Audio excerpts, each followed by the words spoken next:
Hello and अस्सलाम वालेकुम। Welcome to my YouTube channel. Hope you all are doing well. So ये video बहुत अहम है। इस वीडियो के ज़रिए यानी अपने लाइफ के एक्सपीरियंस के ज़रिए मैं उन लड़कियों को जिनकी अभी अभी शादी हुई है या होने वाली है, या जिनकी शादीशुदा ज़िंदगी में मुश्किलें आती हैं और वो सोचती हैं कि मैं तो गलत नहीं हूँ लेकिन मेरे साथ ऐसा क्यों हो रहा है, वो खुद को एनालाइज़ नहीं कर पाती हैं, उनके लिए स्पेशली मैंने ये वीडियो बनाया है। तो वो लड़कियाँ खास के ध्यान से मेरी बातें सुने। कई बार ऐसा होता है ना कि हमें लगता है हमारी कोई गलती नहीं है, लेकिन हमारी गलती छोटी छोटी ऐसी होती है जो आपको एहसास नहीं होता है लेकिन वो होती हैं। कई बार हम ऐसी छोटी छोटी मिस्टेक्स कर देते हैं जिससे हमारी जो शादीशुदा ज़िंदगी है वो ख़तरे में पड़ जाती है। और कई बार रियलाइजेशन होता ही नहीं है, और कई बार होता है तो उसमें काफ़ी देर निकल चुकी होती है।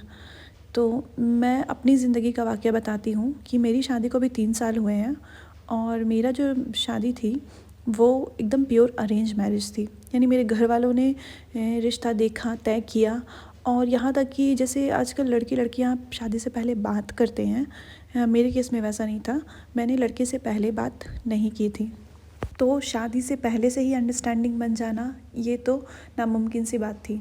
एकदम नई जगह मुझे आना था, और ऐसा बहुत लोगों के साथ होता भी है, शुरू से होता आया है। तो मुझे इसी तरह की शादी चाहिए थी, बट मैं थी ना मॉडर्न लड़की। मैं जॉब करती थी शादी से पहले, अपने फ़ैसले खुद लिया करती थी, जैसे आजकल की मॉडर्न लड़कियां होती हैं, उसी तरह से मैं भी थी।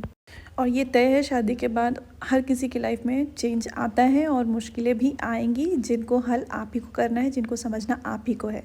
तो वक्त रहते समझ लेना सबसे अच्छी चीज़ होती है। खैर, पहला इंसिडेंस मेरे साथ ये हुआ कि मैं इनको समझती नहीं थी, जानती नहीं थी, और ये थे इंट्रोवर्ट। यानी खुल के हर चीज़ें बोलना इनको ना तो पसंद था और ना ये ऐसा करते थे, बट स्टिल ये मेरे साथ अच्छे थे। उसके बाद मैंने क्या किया, मेरी शादी से लेके उसके बाद भी जितने भी फ़ोटोज़ वगैरह सारी चीज़ें हैं मैं सोशल मीडिया पे शेयर करती थी। अभी मैंने कुछ किया वो मैंने पोस्ट कर दिया, मैंने रसोई पहली बनाई वो पोस्ट कर दी। तो ये जो चीज़ है ना, एक चीज़ आपको माननी होगी कि नज़र जो होती है वो बरहक है, उससे आप डिनाई नहीं कर सकते हैं। अच्छा, ये हो सकता है किसी को नज़र ज़्यादा लगती है, किसी को थोड़ी कम लगती है, लेकिन नज़र जो है वो एकदम ज़ाहिर सी चीज़ है। तो मेरे शौहर जो मेरे जो ससुराल वाले थे वो नज़र को मानने वाले थे। तो उन उन मेरी सास वगैरह तो मुझे ज़्यादा कुछ नहीं बोलती थी, क्योंकि नई नई थे हम, और डिसेंट लेडी थी, तो वो मुझे कुछ नहीं बोलती थी।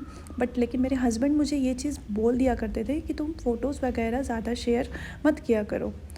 तो मुझे उस टाइम लगता था कि ये ऐसा क्यों कर रहे हैं, आजकल तो सभी फ़ोटोज़ शेयर करते हैं, सबसे ज़्यादा क्या मेरा ही कुछ अलग हुआ है। मेरे हस्बैंड जो थे वो बैंगलोर में पोस्टेड थे, तो वहाँ भी मैं गई तो वहाँ से भी मैं फ़ोटोज़ वगैरह खूब शेयर करने लगी सोशल मीडिया में। और इनका 2-3 बार मुझे मना करना, मुझे ये सब अच्छा नहीं लगने लगा कि पता नहीं ये शायद ऑर्थोडॉक्स से मेरी शादी हो गई है क्या, इनकी सोच पिछड़ी है क्या, ये आज के नहीं लगते हैं मुझे, ये सब मैं सोचने लगी। बट होता क्या था, सच्चाई मैं एकदम शॉर्ट में ये बताऊं कि मैं जब भी फ़ोटोज़ शेयर करती थी या ओवर शेयर कर देती थी अपनी चीज़ें, तो मेरे साथ प्रॉब्लम्स आते थे। मतलब या तो मेरे घर का जो माहौल था, निज़ाम था, वो बिगड़ जाता था। मतलब जो हम हंसी खुशी रह रहे हैं तो हमारे बीच या तो कोल्ड वॉर जैसा हो जाता था, या कभी ये जैसे काम इंसान थे लेकिन कामनेस होने के बावजूद ये कभी कभी गुस्सा कर देते थे, जबकि ये काम इंसान थे। और ये बात मुझे इनके सारे परिवार वालों से भी पता थी और साथ में रह के भी मैं जान रही थी। पर अचानक से इनका मूड चेंज हो जाता था, अचानक से मेरा मूड अजीब सा हो जाता था, मुझे कुछ सही नहीं लगता था। तो ये सारी चीज़ें मेरे साथ हो रही थी, बट इन सब चीज़ों को मैं इग्नोर कर रही थी या डिनाई कर रही थी। मैं एक्सेप्ट नहीं करना चाहती थी कि ये सब नज़र का कोई मसला हो सकता है। लेकिन वाकई जब इन सब चीज़ों से मैं दूर हुई, जब मैंने फ़ोटोज़ वगैरह, जब बहुत ज़्यादा हमारे बीच दूरियां बढ़ने लगी, इवन मैं प्रेग्नेंट भी थी, मेरी बच्ची भी हुई, तब तक यानी 2 साल तक हम लोगों ने इस नज़र वाली चीज़ को बहुत झेला है। मतलब मैं आप लोगों के साथ कितनी बातें शेयर करूं, लेकिन ऐसा था ना कि जब मैंने इस चीज़ को स्टॉप किया, जब मैंने ओवर शेयर किसी को बताना बंद किया या फ़ोटोज़ वगैरह शेयर करने बंद किए, तो मेरी लाइफ जो थी वो चेंज हुई। क्योंकि होता ऐसा है ना कि किसकी लाइफ में क्या चल रहा है आपको पता नहीं। आपकी खुशी देखकर शायद किसी के मन में, अगर किसी की लाइफ अच्छी नहीं चल रही हो तो उसको दुख भी हो सकता है। ये सारी चीज़ें हैं। तो इसलिए थोड़ा खुद की खुशी को रोक कर भी और अपने तक भी रखना बहुत ज़रूरी होता है। आपका सबसे पहला चीज़ है आपका पार्टनर, जिसके साथ आपको खुश रहना है।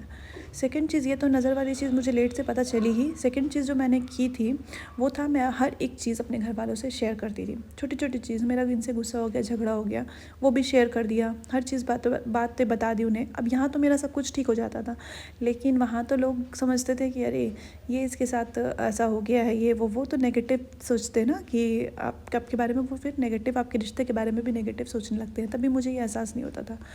तो धीरे धीरे, लेकिन हाँ, ये हुआ मेरे साथ कि मैंने वक्त रहते सारी चीज़ें समझ ली।